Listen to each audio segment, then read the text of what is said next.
All right, guys, we're back here with Shane in Spokane, Washington. How's it going, Shane? Good, how are you? Good.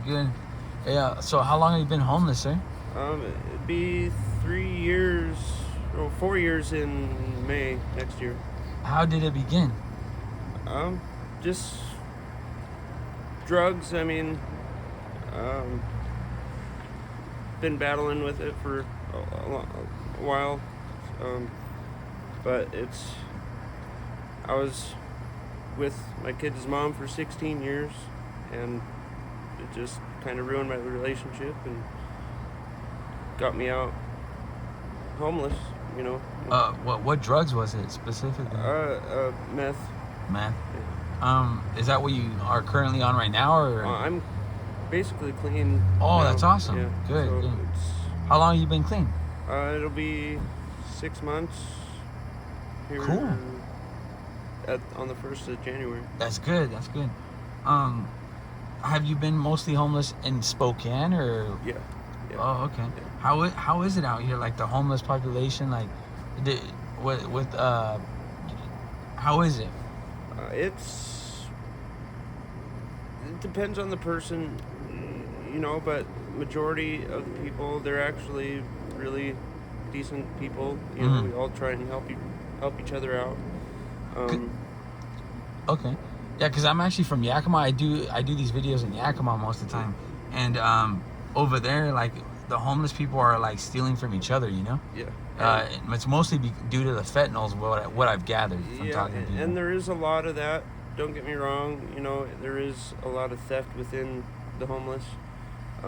But you know, the way I like to see it is, we're supposed to all be helping each other out, rather than taking each other's belongings, and it's mostly essential things that they want to steal from the fellow homeless. You know. There's no reason for them to. It's just, like you said, the want of said stolen objects. You know, it's not like it gets them ahead in life or anything like that. It's just whatever they think they can come up on. What's the craziest thing that you've seen out here?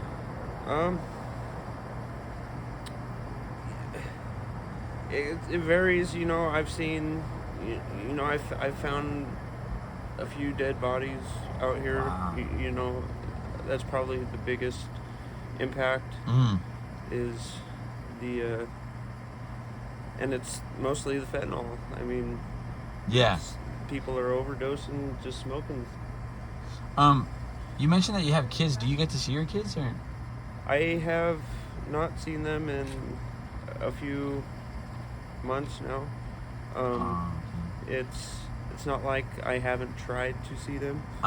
It's, you know, the other half, their mom, you know, has a busy life, you know, so we try and make arrangements and things come up. And I was at stay-at-home dad for 10 years. I was there every day of their lives. Wow. You know, and I got bored in life and went down the wrong path, you know. What did you do for work during that time? I went to school to be a mechanic. Oh, okay. So I kind of took side jobs in, you know. I had my own tools and all that, so I just ran a little mechanic business out of my own house. Oh, that's cool. And started a little small engine repair business with my son to teach him a few things, and you know. But like I said, things took its path, and I got stuck out here, and I just had it's an uphill battle. What's your plan to get back to like where you were in the past? What's your plan for that? Well, I am in process of getting my housing. Good.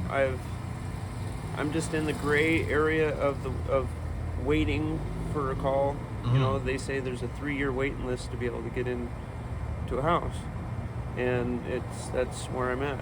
You know. Wow.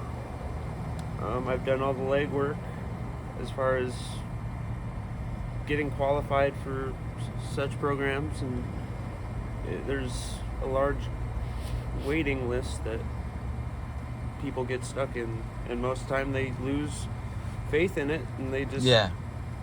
I could see that. Well, 3 years, that's a long time. Yeah, I mean, but I don't want to be out here the rest of my life. Yeah, it's freezing out here. Where'd you sleep last night?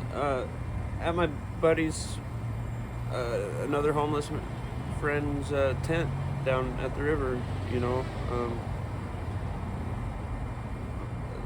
Those people I revolve around, we all try and help each other out, you know. It's like a large little community. You know, a lot of people they see somebody walking down the street with a backpack, and they think bad about the homeless, you know. Exactly. That was one of my questions. What do you think, how people view the homeless? Not good. And I understand why. There are a large view of the homeless that, you know, they see theft, they see, you know, vandalism and all that stuff, and not all homeless are like that. But it's just the bad apples that make it bad for the rest of us, you know. For sure. If one of your kids or a family member or friend ends up seeing this video on YouTube, what would you want them to know about how you're doing? Just let them know I'm alive. I'm doing well. Just know that I love them, and I'll be back to where I was, you know. Do you have any phone number, email, so people, if they have donations or anything like that they can contact you? I have an email. It is Shane's email again at gmail.com.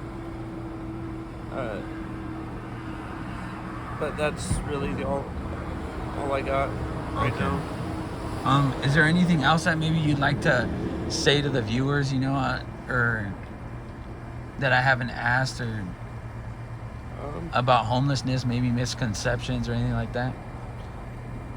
Just, if you see the homeless, you know, don't look at them, don't look down on them, you know.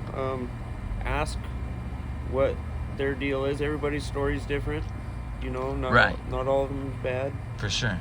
And most people can tell whether they're a bad person or not, you know. But yeah. I just wish there were more people to help the homeless rather than frown upon them, I guess. Yes, sir. What would be your message for the youth? Just, you know, if they're thinking about doing drugs, hanging around the wrong crowd, stuff like that. You know, stay true to themselves. You know, don't change for anybody. They say marijuana is a gateway drug, and they're right. You know, because that's all it started was smoking weed.